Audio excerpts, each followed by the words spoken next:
Bismillah, alhamdulillah, wassalatu wassalam ala rasulillah. Assalamualaikum warahmatullahi wabarakatuh. Ah, Magandang gabi sa inyong lahat at sa ating Ustad Mujahid Commander. At ako po ang inyong kapatid sa Islam, si Brother Amin Baltasar. At inshallah ay i-discuss natin ngayon itong isa sa mga nauna nating natalakay ni Ustad nung mga unang klase natin. So bali ang topic natin ngayon, ang ating ire-report is about ating fiqh muamalat ay ang as-salam. Ang as-salam. Bali ito ay presented sa inyo ng inyong kapatid na si Alvin Baltasar. Ako yan. So bali ang salam sa itong kanyang pakahulugan. So tariful as-salam sa kanyang lugatan ay as-salaf. So pareho din siya ng salaf. Yung salam ay iisa pagdating sa pag-business. So ito ay takdim. So ang kanyang pinakamalapit na kahulugan ay itong lugatan niya ay as-salaf. Ang ibig sabihin ay pagbibigay. Sa kanya namang wastilahan o syar'an, itong ibig sabihin niya ay wabay'in syai'in mausufin fi dhimma. So ang kanyang pinakamalapit na kahulugan ay ito ay ang pagbebenta ng isang bagay na inilalarawan sa paraang nagpapakilala rito. So ang kanyang syar'an ay ito yung pinapakilala niya. So bali yung isa naman sa lugatan niya is yung ibig sabihin ay pagbibigay. So ito yung ang salam is under sa pagbibigay ng advance. So yun yung kanyang isa sa kanyang lugatan, pagbibigay ng advance. At ito namang wastilahan niya ay pagdi-describe. Pagdi-describe ng kanyang ano man yung kanyang transaction, ito man ay pagdating sa agriculture at saka sa mga item. So malinaw na tong kahulugan niya. Bali ito ay parang review na rin sa atin. Dahil ito ay medyo mga nauna nating topic dito sa ating subject ng muamalat.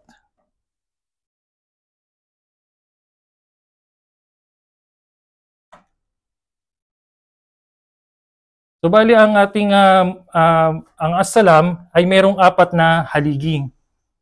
Yan arkanul aqd as-salam. Mga haligi ng kontrata sa salam. So meron siyang apat. So ito yung mga yon. So ang as-salam ay composed ng akidan, siga, rasul mal at musallam fihi. So ang akidan, ito yung ang ibig sabihin nito is yung dalawang partido. So ayan yung malinaw na niya, na dalawang partido. Tapos ang siga naman, ito yung formula or pagbebenta o pamamaraan ng benta ng transaction nila. Ang rasul mal naman ay ito yung pera na binayad. Gaya nung sinabi natin kanina na ito yung advance na binayad. Yung musallam fihi, ito yung produkto o yung item. So ibang niya, sa ibang understanding ng kanyang kahulugan, ito yung akidan. So yung dalawang partido na yon is sila yung buyer at saka seller. Dito sila naka-under. Tapos dito naman sa siga, ito yung sa loob ng kanyang formula ay merong dalawa. Ijab at saka kabul. So yung sa ijab, yun yung offer. Yung in-offer yung offer dun sa siga, dito sa usapan ng dalawang buyer at seller. At yung isa naman is yung kabul, yung pagtanggap. Pagtanggap, tsaka yung offer nilang dalawa dun ng akidan.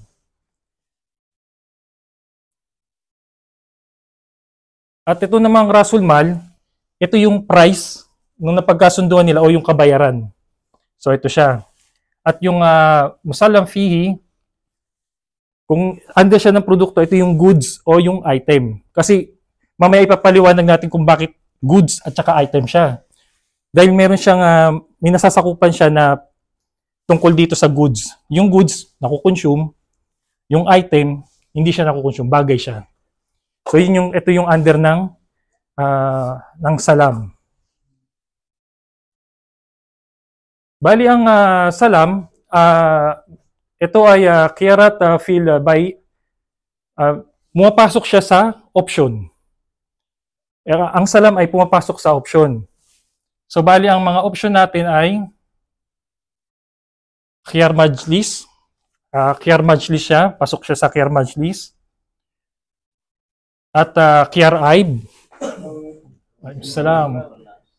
At yung isa naman ay khiyar shart. So mapapansin natin bakit ko ginawang pula yung khiyar shart. Mamaya all along sa ating pagpapaliwanag ay malalaman natin kung bakit siya pula. So itong dalawa na to ay hindi naging pula. So, inshallah ipatuloy natin yung ating ano. So bali itong salam is meron tayong mga proof na ito ay nangyari nung mga unang panahon time pa ng Prophet Muhammad sallallahu ng mga sahaba. Umiiral na yung transaction ng salam. So yan ay nag-exist na at ito yung time na lalong-lalo na ng mga panahon ng mga na ang Prophet Muhammad sallallahu ay lumikas mula sa Makkah. So yung mga sahaba, yung mga tao sa Makkah na lumipat sa Madina, so malalaman natin sa kasaysayan nila is hanggang halos wala silang dala. Dahil nga ang importante lang is makaalis sila sa Makkah. So nung pagpunta nila ng Madina, ito yung naging isa sa kaparaanan nila para maging magaan yung buhay nila. Napakalaki ng naitulong ng transaction ng salam doon sa mga muhajirun, yung mga lumikas dahil ito ay panahon ng hijrah. So ito yung isang hadith na ating ipapaliwanag at ating i-share natin. Ito ay sinabi niya an Abdullah bin Abbas radhiyallahu anhuma Kadiman Nabiyyu sallallahu alaihi wasallam al-Madinah wa hum yuslifun fi timari sanata wa sanatain faqala.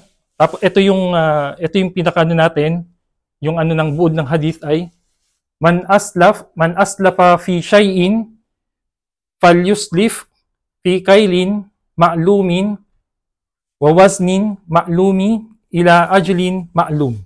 So ito yung hadith na at ito ay muttafaqun alayhi. So napakatibay ng hadith na ito na proof natin dito sa transaction ng salam.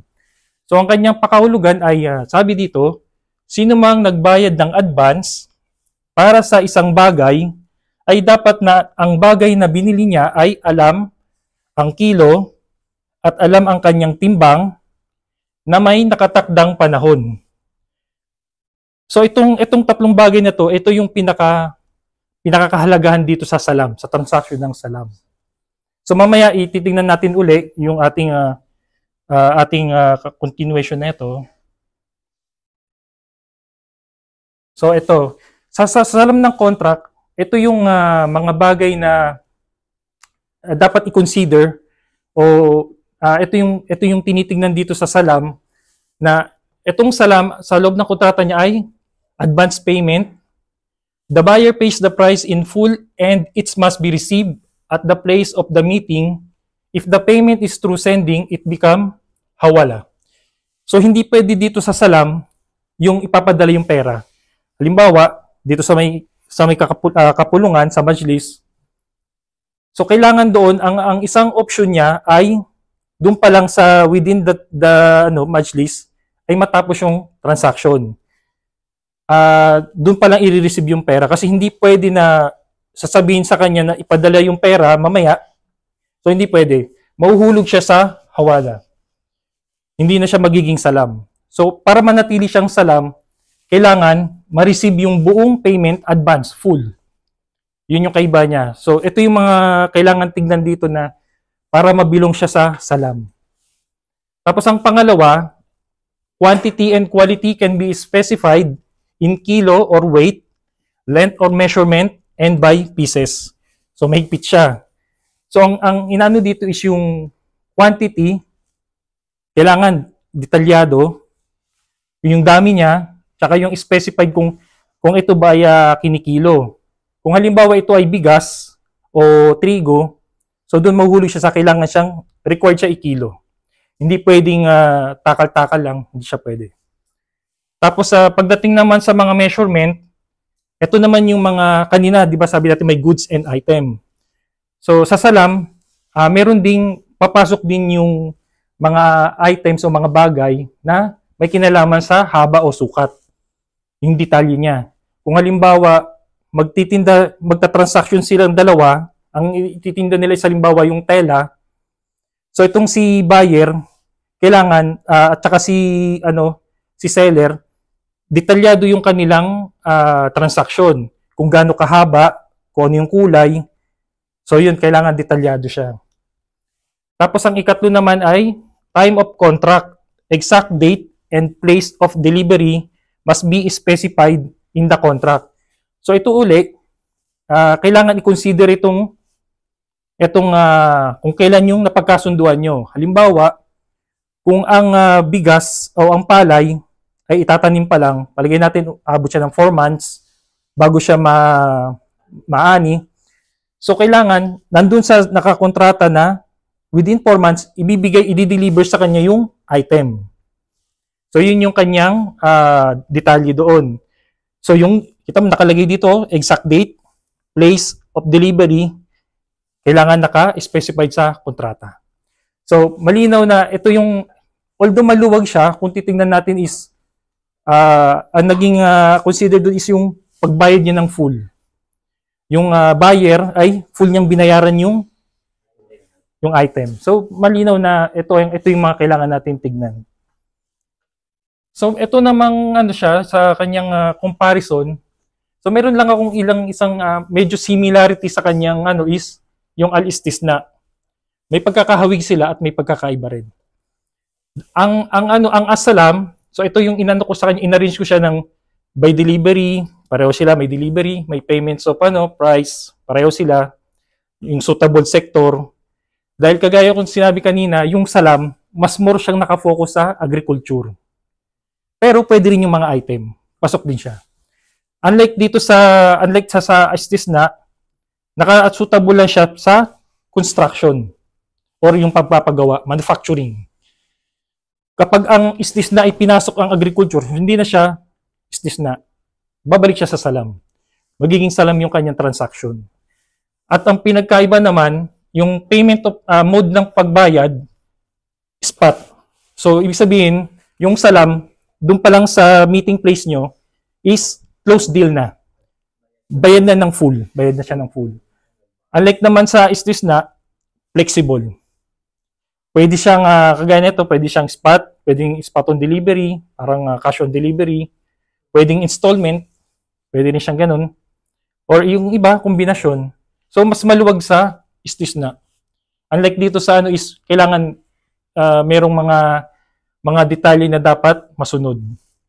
So, ang kanyang suitable sector naman is, kagaya nito, construction, small batches ng manufacturing. Unlike dito sa salam, ang ating topic is, nakapokus siya sa agriculture. So, ito yung kanyang So, meron din akong ilang mga na-research na ito yung advantage ng salam.